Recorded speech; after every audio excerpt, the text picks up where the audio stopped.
Um dos personagens mais, assim, fantásticos, que me chama a atenção, o nome dele é Elias.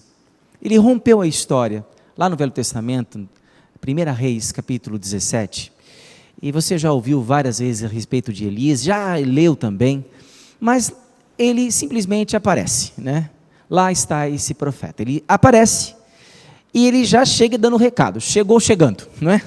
Chegou chegando, e assim, ele chega dando recado, e ele fala para Acabe. Aliás, nesta fase, o povo de Israel, o povo escolhido por Deus, está numa decadência tal, está descendo nível. Acabe se casou com Jezabel, uma das mulheres mais perversas citadas na Bíblia Sagrada. E Acabe era um homem sem caráter, fraquíssimo.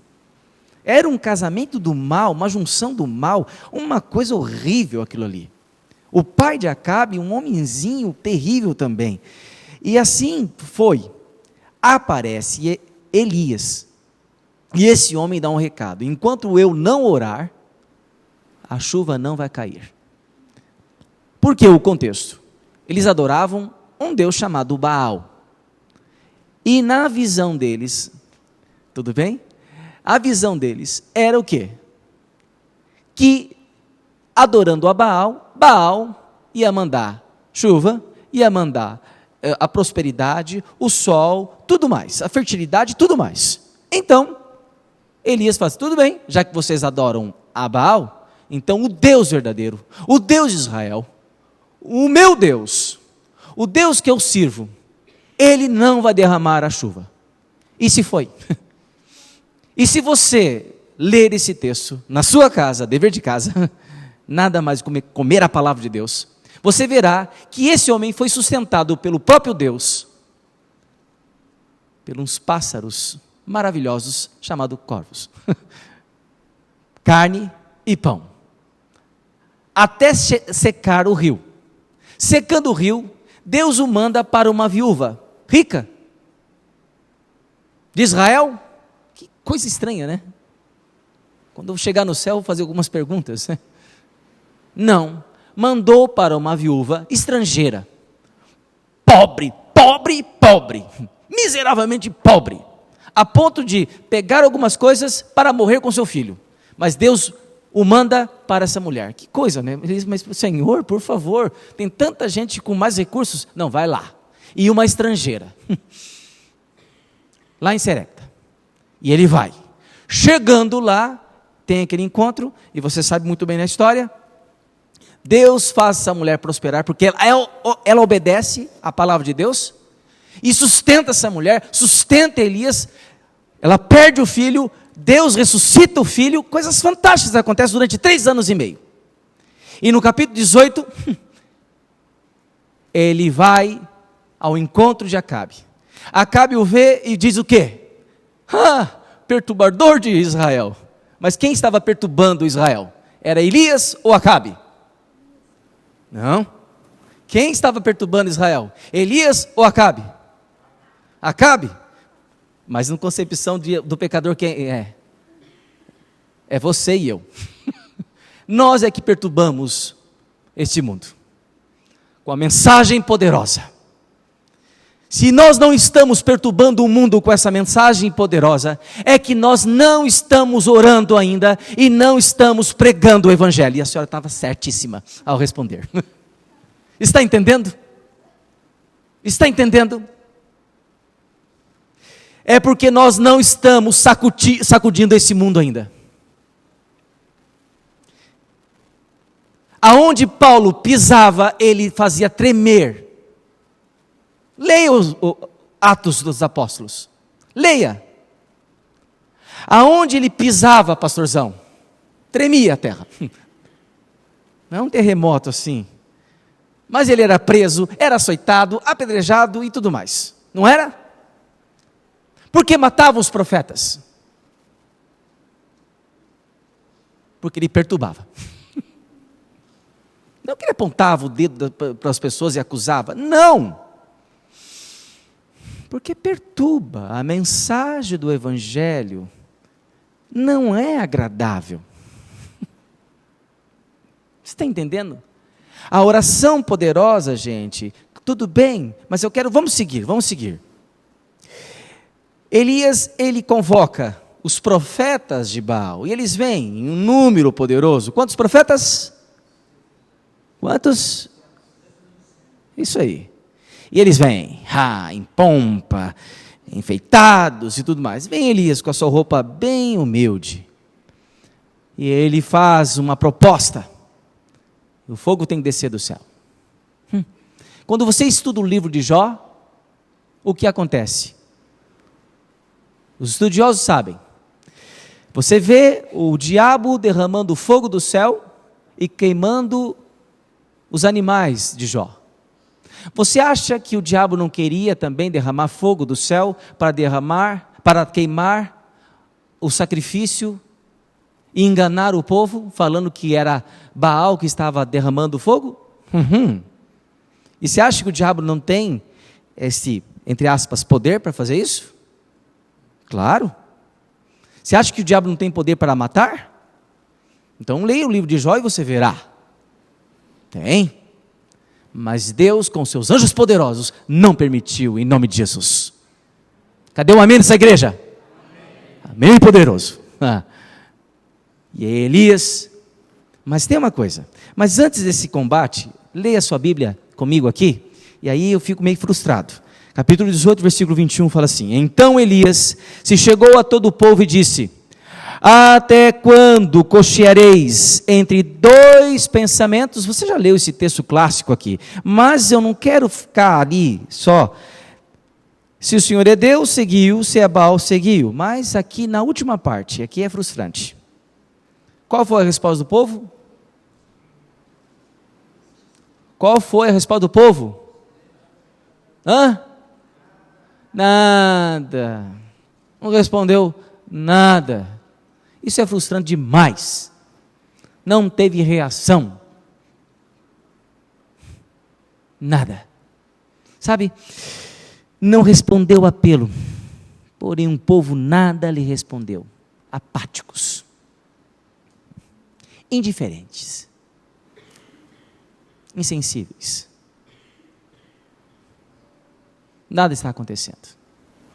Elias faz os apelos mais clássicos e poderosos que nós encontramos na Bíblia. E aqui nós não temos resposta nenhuma do povo de Deus. Tem ouvidos, mas não ouvem. Tem olhos, mas não tem. Isso é antigo, pessoal. Mas aqui estamos a tratar de pessoas que conheciam a palavra de Deus. E aí? Qual é a sua resposta?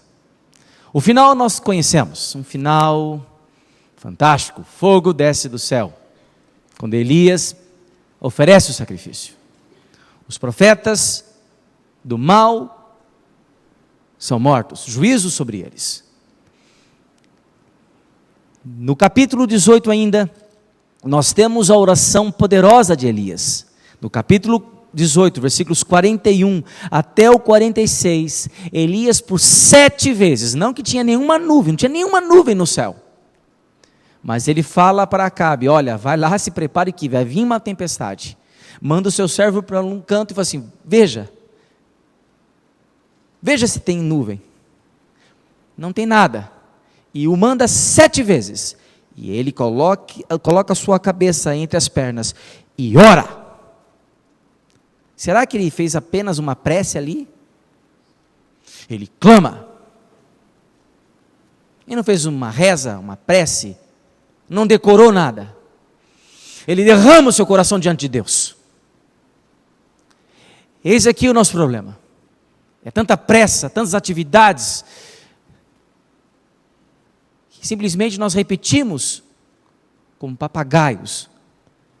Deus quer que você e eu derramemos nosso coração diante dEle. Fale com Deus. Clame a Deus. E Elias clamou a Deus.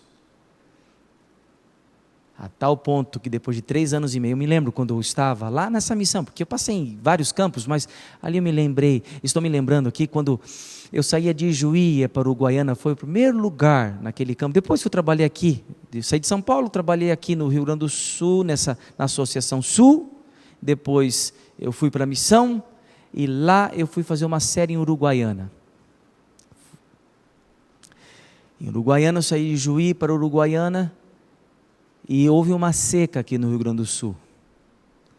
No começo é uma paisagem fantástica, mas depois de 3 meses de seca, aquela paisagem que era muito linda, se tornou a coisa mais horrível. Depois de 3 meses. Agora, depois de 3 anos e meio, ali, no Oriente Médio, que coisa horrível era. Que cena horrível era. Mas agora Deus responde a oração de Elias. Em Tiago, capítulo 5, versículo 17, depois você vai voltar para o primeiro livro de Reis. Vamos lá para Tiago 5,17.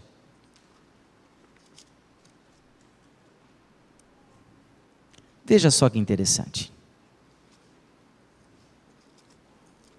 O que disse Tiago? 5,17. Elias era um homem o quê? Aos mesmos. Aí você olha Elias, um super-homem. Não. Não. E orou com insistência para que não chovesse sobre a terra, e por 3 anos e 6 meses não choveu. E versículo 18, e orou de novo, e o céu deu chuva, e a terra fez germinar seus... Voltemos então. Voltemos para o Velho Testamento. Vamos lá? Capítulo 19. Por que os mesmos sentimentos? Agora vamos falar mais de perto. Houve uma grande reforma. Maravilhoso, fantástico. Acabe até que ele foi tocado, mas como eu falei no começo, era um homenzinho fraco de caráter. Chegou até animadinho para falar com Jezabel. Ele foi guiado por Elias, viu? Elias, no meio daquela tempestade, por respeito a Acabe, o conduziu até o portão ali da cidade de Jezreel. Chegando ali, ele permaneceu fora.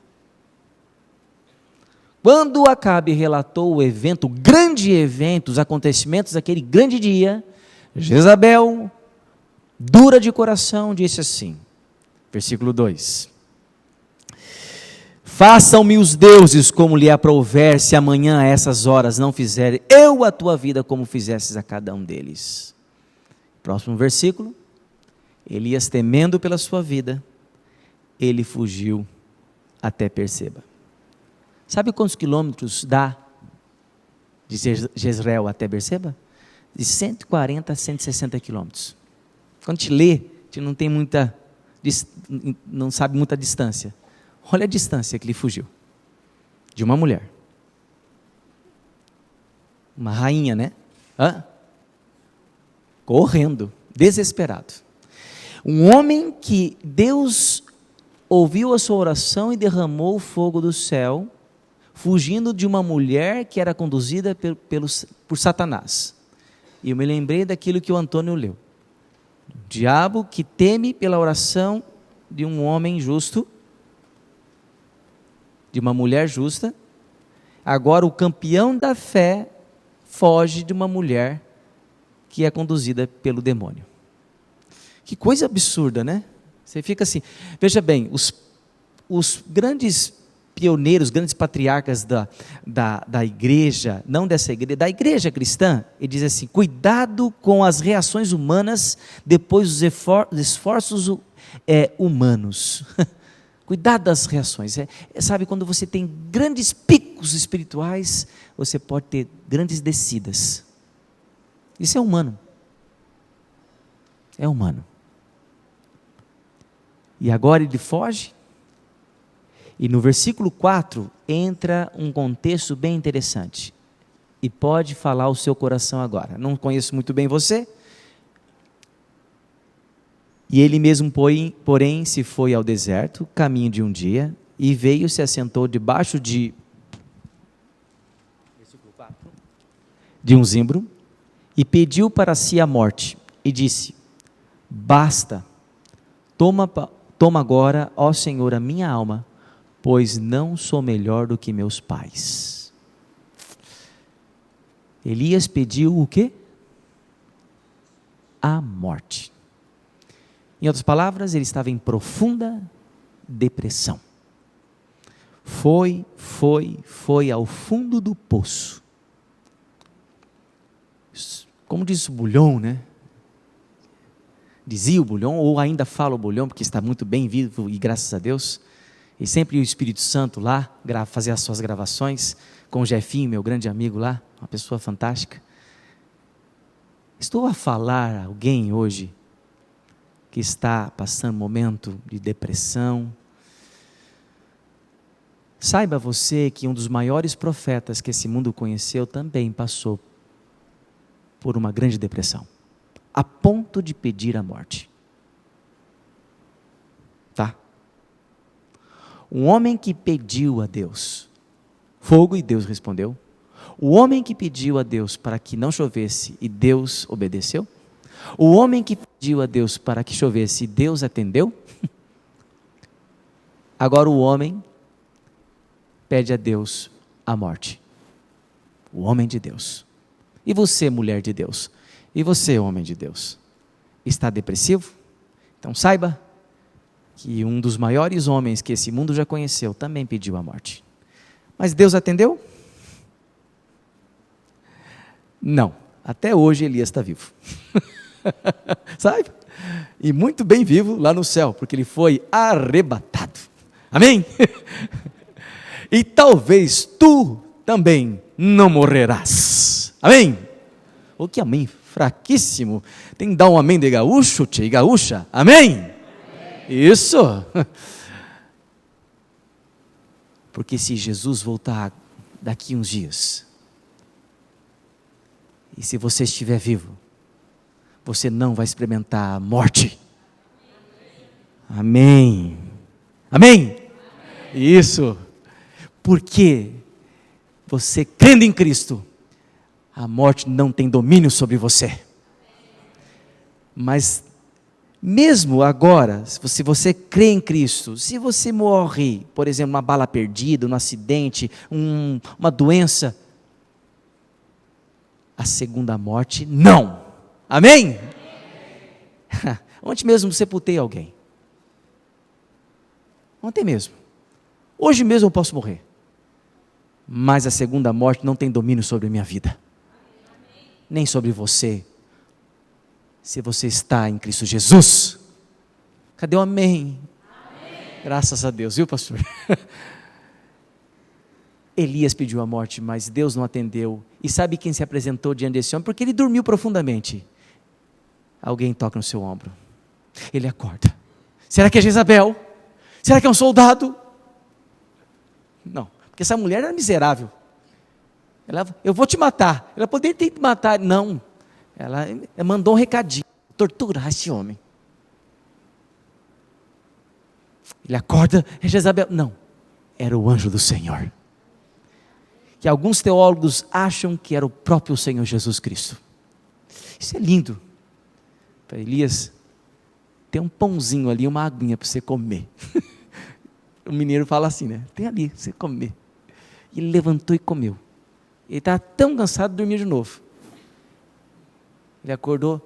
Elias, levanta, filho.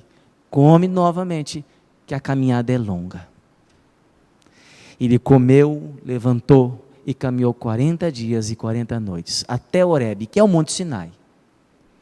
A caminhada desse lugar até Horebe são 400 quilômetros. Na realidade, demoraria 2 semanas e 10 dias, por aí.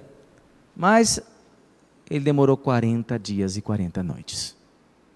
Chegou lá, E o que ele fez? E assim eu concluo.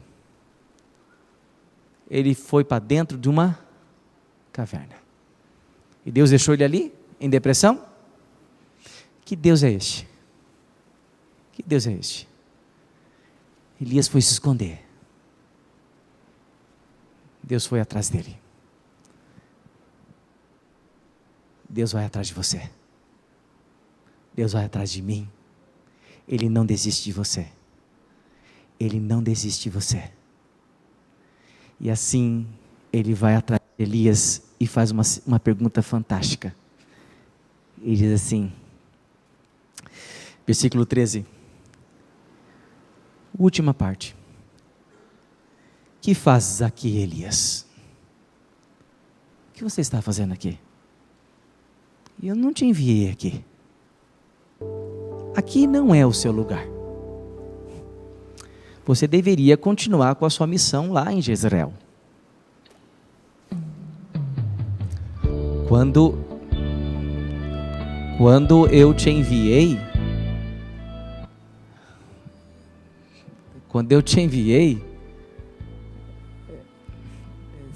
pode tirar isso, obrigado. Quando eu te enviei, eu te enviei para Jezreel. Eu não te enviei para essa caverna. O que fazes aqui, Elias? O que fazes? O que fazes? Elias viu sinais. Diz o texto que ele viu vários sinais, lembrando quando Deus deu a sua lei. Mas ali Deus fala bem mansamente ao seu coração. E aí Deus fala assim para ele, versículo 15. Vai, volta o teu caminho. E aí Elias faz o quê? Ele unge a Hazael, versículo 16, a Jeú e a Eliseu. Aqui ele faz algo. E assim é o papel de cada um de nós. Quando eu oro, quando eu me entrego a Jesus Cristo, a oração é um processo. 10 dias de oração, maravilhoso. Termina agora? Se você ora de verdade ao Senhor, você aprende a orar. Se você busca Deus de verdade, Deus transforma a sua vida. E Deus te manda você a missão. E essa missão é buscar pessoas e discipular pessoas. Um dos maiores discípulos que Elias fez foi Eliseu, que continuou a sua obra que Elias começou. E você? Como está a sua vida? Está escondido numa caverna? Está em depressão? Deus o chamou, Deus a chamou? A oração poderosa. Se Elias era um homem comum, se você se acha uma mulher comum, e Deus ouviu a oração de um homem comum, Deus não pode ouvir a sua oração comum também? Pode. Que Deus abençoe você. Que Deus te guarde.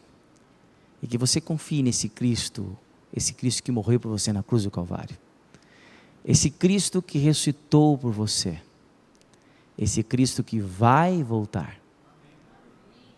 E esse Cristo que agora quer operar na sua vida. Vamos ouvir.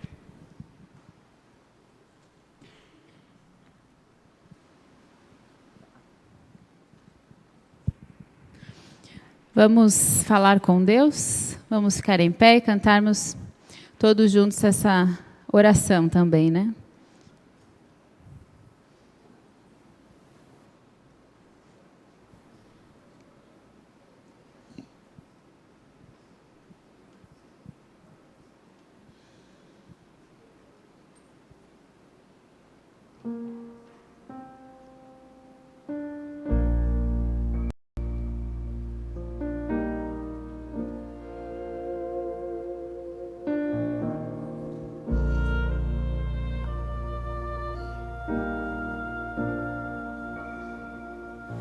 Na oração encontro calma. Na oração encontro paz. Orar a Deus faz bem à alma. Falar com Deus me satisfaz.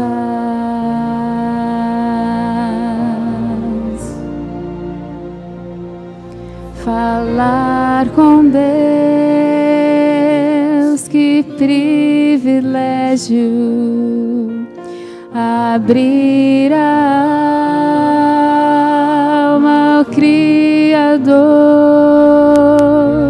sentir que os céus estão abertos e ouvir a voz do Salvador. Grande é o nosso Deus e as obras que Ele faz. O seu amor não tem limites, em seu perdão encontro paz.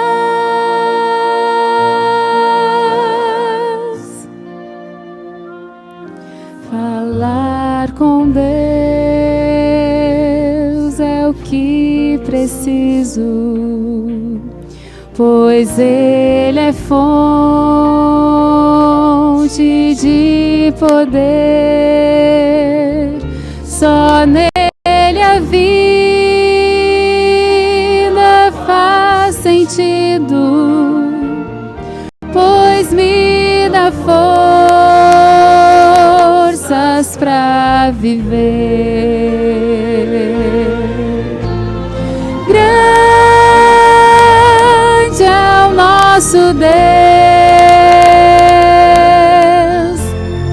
e as obras que Ele faz. O seu amor não tem limites, em seu perdão encontro paz.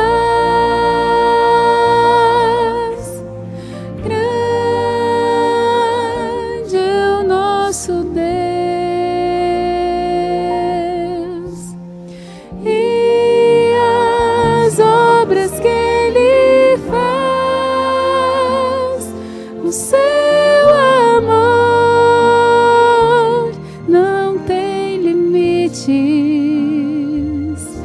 em seu perdão encontro paz.